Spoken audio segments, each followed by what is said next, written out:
দ্বিতীয় বিয়ে করলে কেন মেয়েরা মানতে পারে না? এটা তো নতুন কিছু না, কেউ ভাগ দিতে চায় না, কিন্তু আমাদের মা বোনদের মনে রাখতে হবে একাধিক বিয়ের বিধান আল্লাহ রাব্বুল আলামিন এমনি এমনি রাখেন না, এর যথার্থতা আছে, এর যৌক্তিকতা আছে। যদি কেউ এই ক্ষেত্রে মনে করে কেউ যেন আল্লাহর বিধানটা আমি মানি না বা এটা আমার কাছে অযৌক্তিক মনে হয়, সাথে সাথে সে বেঈমান হয়ে যাবে। সবকিছু আপনার পছন্দ হবে তারপর মানবেন, তাহলে তো আপনি আপনার পছন্দের গোলামি করলেন। আল্লাহর গোলামি তখন হবে যখন আপনার পছন্দ হলেও মানবেন, পছন্দ না হলেও মানবেন।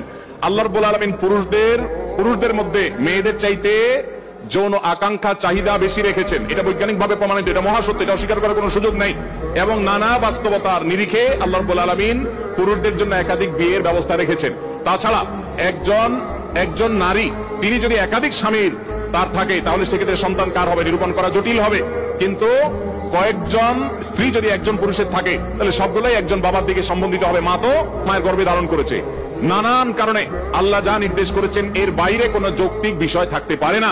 অতএব সব জায়গায় সমতার চিন্তা করলে সেটা ভুল।